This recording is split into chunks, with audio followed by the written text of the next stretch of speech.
এই যে বড় বড় যে মানুষগুলো যারা এমপি মন্ত্রী বা প্রেসিডেন্ট যারা আছে তাদের কিন্তু দেহরক্ষী আছে। দেহরক্ষী আছে না, অনেক ফুটচল আছে, দেহরক্ষী আছে, কিন্তু প্রাণের রক্ষী আছে নেই। অসংখ্য গণিত দেহরক্ষী দিয়ে যেই মানুষগুলো তাকে পরিবেষ্টন করিয়া রাখা হয়, মালাকুল মাউত যখন এসে যায় এই দেহরক্ষী তাকে রক্ষা করার সুযোগ হয় না। তারা হয়তো তার দেহটারে রক্ষা করতে পারে, কিন্তু রূহটারে মালাকুল মউত কবজ করিয়া নেয় না। আমার ভাই আল্লাহ রাব্বুল আলামিন বলেন, যেখানেই থাকো না কেন বান্দা, ইদরিকুমুল মাউত, মৃত্যু তোমাকে আক্রমণ করবে, মৃত্যু তোমাকে পাকড়াও করবে।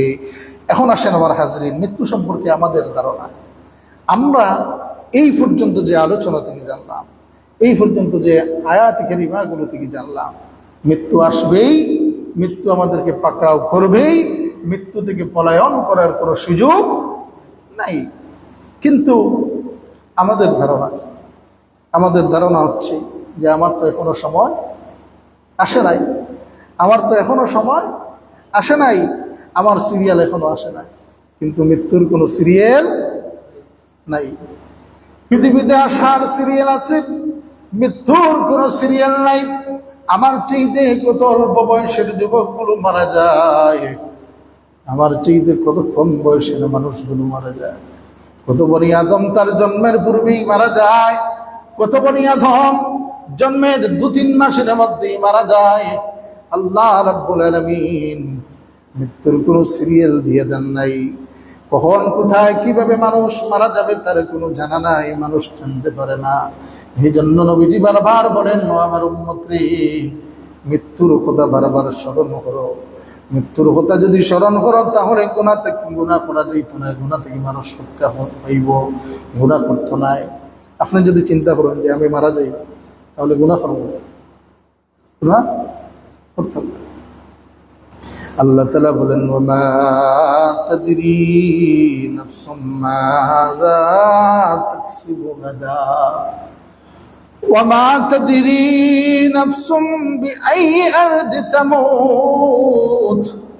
সূরা লুকমানের 34 নং আয়াতের মধ্যে জানাইয়া দেন আল্লাহ, ওয়ামা তাদরি নাফসুম মাযা তাকসিবু গাদা, আগামীকাল বান্দা কি উপার্জন করবে, কি তার সাথে সংগঠিত হবে সেটা জানে না। আগামীকাল আমার সাথে কি হইবে এটা আমি জানি না। ওমা তাদরি নাফসুম বিআই আরদি তামুত, আর কোন জমিনে কোন অবস্থায় মৃত্যুবরণ করবা বান্দা তা জানে না। কোন সময় কোন জায়গায় আমার মৃত্যু হইবে এটা আমি জানি না। এই সুন্দর একটা ঘটনা ইহয়া উলুমুদ্দিন 5 নম্বর খণ্ড 262 নং পৃষ্ঠার মধ্যে হুজ্জাতুল ইসলাম ইমাম গাজ্জালী রাহমাতুল্লাহ আলাইহি একটা সুন্দর একটা ঘটনা আলোচনা করছে। এই ঘটনা হলো যে হযরত সুলাইমান আলাইহিস সালাম, তিনি তো শাসক ছিলেন, প্রেসিডেন্ট ছিলেন। ওনার সাথে একদিন মালাকুল মাউত, মৃত্যুর ফেরেশতা এসে সাক্ষাৎ করল। এমত অবস্থায় সুলাইমান আলাইহিস সালামের একজন ওজির বা মন্ত্রী পরিষদের একজন ব্যক্তির দিকে বারবার মালাকুল মউত তাকাচ্ছিল। এই মালাকুল মউত পুরুষ আকৃতিতে অর্থাৎ মানুষ আকৃতিতে যখন আসলেন, তিনি যখন চলে গেলেন, এই মন্ত্রী হযরত সুলাইমান আলাইহিস সালামকে জিজ্ঞাসা করল যে আল্লাহর নবী উনি কে? তিনি বললেন, উনি হচ্ছেন মালাকুল মউত, মৃত্যুর ফেরেশতা। আচ্ছা বলেন, এই মুহূর্তে যেই ব্যক্তির বার মৃত্যুর ফেরেশতা তাকাচ্ছে, ওনার ভিতরের অবস্থা কি? ইনি মনে মনে চিন্তা করলেন যে আজকে মালাকুল মউত একবার আমরা দেখিয়া গেছে, আগামীবার যদি সুলাইমান আলাইহিস সালামের সাথে সাক্ষাৎ করা তাই তাহলে হয়তো আমার অবস্থা খারাপ। তিনি হযরত সুলাইমান আলাইহিস সালামকে আদেশ করলেন, নবীজি, আল্লাহর পয়গম্বর সুলাইমান, আমার ভয় হয়, আমি এখানে থাকতে আমার বড় ভয় হয়। সুলাইমান আলাইহিস সালাম, আল্লাহ রাব্বুল আলামিন আপনাকে যে ক্ষমতা দিয়েছেন রে নবী, আপনি আমাকে সেই ক্ষমতা বলে আমাকে এখান থেকে পৃথিবীর শেষ প্রান্তে অনেক দূর একটা জায়গায় নিয়ে পৌঁছিয়ে দেন। হযরত সুলাইমান আলাইহিস সালাম তখন বাতাসকে অর্ডার দিলেন, বাতাস তার সাথে সাথে এই ব্যক্তিটাকে সেই প্রান্তরে যেখানে তার মালাকুল মউত মৃত্যু সংঘটিত হওয়ার কথা সেই স্থানে তাকে পৌঁছিয়ে দেওয়া হলো। অতঃপর মালাকুল মউত সেখানে গিয়ে উপস্থিত। মালাকুল মউত তাকে সেখান থেকে তার রূহ কবজ করে নিয়ে গেলেন। কিছুদিন পর, কয়েকদিন পর আবার মালাকুল মউত যখন সুলাইমান আলাইহিস সালামের সাথে সাক্ষাৎ করলেন, সুলাইমান আলাইহিস সালাম তখন তাকে জিজ্ঞাসা করলেন, মালাকুল মউত, গতবার যখন আমার কাছে এসেছিলা আমার অমুক মন্ত্রী বারবার কেন তার দিকে তাকাচ্ছিল রে মালাকুল মউত? তখন মালাকুল মউত বলতেছিল, নবীজি, আল্লাহর পয়গম্বর শোনো, আমার খাতার মধ্যে, আমার নোটবুকের মধ্যে এই ব্যক্তির নামটা লিপিবদ্ধ রয়েছে। এই ব্যক্তি তো এখানে দেখার কথা নয়, অমুক স্থানে এই মুহূর্তে অমুক স্থানে এই সময় তাকে তার জান, তার রূহটা কবজ করার কথা। আমি যখন দেখলাম এই ব্যক্তি এখানে, এই জন্য আমি বারবার তার দিকে তাকালাম। কিন্তু আল্লাহ রাব্বুল আলামিনের কি অনুগ্রহ, আমি যখন সেই স্থানে গেলাম, তার রূহ কবজ করার জন্য গেলাম, তখন তাকে সেই স্থানে গিয়ে দেখলাম, তখন সেখান থেকে তার রূহটা কবজ করলাম। আল্লাহ বলেন, ওয়া মা তাদরি নাফসুম বিআইয়ি আরদিন তামুত। বান্দা জানে না কোন জায়গায়, কোন অবস্থায়, কোন স্থানে তার মৃত্যু হবে, এটা বান্দা জানে না। যদি এই ব্যক্তি জানতো যে এই স্থানে যাওয়ার পরে আমার মৃত্যু হইব, তাহলে এই ব্যক্তি যাইতো না, সুলাইমান আলাইহিস সালামের অনুরোধ করতো। আমার ভাই, আমার হাজিরিন, কত মানুষ আসছে, ঘর থেকে বের হয় সুস্থ সবল অবস্থায় বের হয়, বাড়িতে আবার লাশ হয়ে বাড়িতে ফিরে। কত প্রবাসী আছে বাড়ি থেকে সুস্থ সবল অবস্থায় যায়, আছেন না? কত যুবক বাড়ি থেকে সকালবেলা বাড়ি থেকে বের হলো সুস্থ অবস্থায়, সন্ধ্যা আসার পূর্বেই লাশ তার বাড়িতে ফিরে।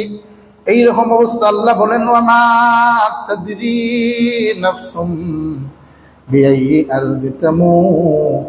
বান্দা জানে না কোন অবস্থায়, কোথায়, কি অবস্থায় তার মৃত্যুবরণ হবে, সে কিন্তু এই বিষয়টা জানে না। এখন এটা আমার প্রশ্ন, যদি মানুষ জানতো যে আমি আজকে 1 মাস পরে আমি মারা যাইব, এই বিষয় যদি জানতো, তাহলে অবস্থা কি হইত? তাহলে অবস্থা কিন্তু দুইটা হইত। তাহলে অবস্থা হয়তো হইত দুইটা। প্রথম হলো যে বিষয়টা, আল্লাহ রাব্বুল আলামিন যে জন্য মৃত্যু সৃষ্টি করেছেন, আল্লাযী খালাকাল মাউত ওয়াল হায়াত লিয়াবলুয়াকুম আইয়ুকুম আহসানু আমালা। যেই জন্য মৃত্যু সৃষ্টি করেছেন, যে মানুষকে পরীক্ষা করবেন কে নেক আমল করে, কে আল্লাহর সর্বোত্তম আমল করে, যেই জন্য সৃষ্টি করা হয়েছে। এই বিষয়টা ফলপ্রসূ হইত না। এবং এই বিষয়টা যে মানুষগুলোর দুইটা অবস্থা হইত। প্রথম যে অবস্থা, আপনি যদি জানেন যে আমার মৃত্যু আজ থেকে আরো 30 বছর পরে, তাহলে কি অবস্থা হবে বলেন? এই যে মৃত্যুর 1 বছর বা 6 মাস আগ থেকে বালা মানুষের জুমার এর আগেই যা খারাপ কাজ আছে, যা বেহায়াপনা, নির্লজ্জতা, অবাধ্যতা, আল্লাহর নাফরমানি, পৃথিবীর বিপর্যয় সৃষ্টি হয়ে যাবে কিনা না? মাত্র 6 মাস বা 1 বছর আগ থেকে আলহামদুলিল্লাহ তওবা ইস্তিগফার করি আমি ভালো মানুষ হইয়া আল্লাহ রাব্বুল আলামিনের কাছে দরনা দেব, বা আল্লাহ রাব্বুল আলামিনের কাছে মৃত্যু জন্য অপেক্ষা করবো, এই অবস্থা হইব। এটা হচ্ছে পৃথিবীর মধ্যে বিপর্যয় সৃষ্টি হয়ে যাচ্ছে। আর বিশেষ করে আমরা বাঙালি জাতি, আমরা আরো অনেক কঠিন অবস্থা হইব। 2 নম্বর অবস্থা, মানুষ যদি জানতো তার মৃত্যুবরণ সে এই মুহূর্তে বা এই পরেই মারা যাইব, তাহলে মানুষের অবস্থা 2 নম্বর যে অবস্থা হইত, মানুষ পাগলে যেত। মানে মানুষ যে মানুষত্ব, যেটা মানুষ তার মানে হতাশ, মানুষের অবস্থা মানে মারাত্মক অবস্থা হইত। একটা বিষয় চিন্তা করে দেখুন, মানুষ পৃথিবীর প্রতি মানুষের মহব্বত, মায়া, ভালোবাসা এটা আছে। মানুষ যদি জানে একজন মানুষ, এই যে ফাঁসির আসামি যারা, তাদের অবস্থা কিরকম হয়, আমরা তো গত কয়েকদিন আগে জানলাম না, এই যে শাহজাহান বলে একজন ব্যক্তি বাইরে হইল, জল্লাদ শাহজাহান, দেখছেন আপনারা অনেকে, এই বিষয়টা বা ইন্টারভিউ দিচ্ছে বারবার, যে কোনো ফাঁসির আসামি কয়েকদিন পূর্বে থেকে তার অবস্থা বেহাল হয়েছে। তাহলে পৃথিবীর অবস্থা দুইটা হইত। পৃথিবীতে বিপর্যয়, মারাত্মক লেভেলের বিপর্যয় সৃষ্টি হইত। এবং যে মানুষগুলো জানবে যে 1 মাস পরে, 1 সপ্তাহ পরে সে মারা যাইব, তার সংসার পরিবার পরিজন এইসব বিষয়গুলোতে গেছে, সংসার থেকে গেছে। আমার হাজিরিন, এখন আসেন আমরা কেন মৃত্যুকে ভুলে যাই? মৃত্যুকে ভুলে যাওয়ার কারণ কি? অথচ কুরআনুল কারীম এবং আল্লাহর নবীর হাদিস বারবার আমাদেরকে বলে মৃত্যুকে অধিক হারে স্মরণ করো, মৃত্যুকে অধিক হারে স্মরণ করো। মৃত্যু তোমাদের কাছে আসবেই, মৃত্যু থেকে পলায়ন করার কোনো সুযোগ নাই।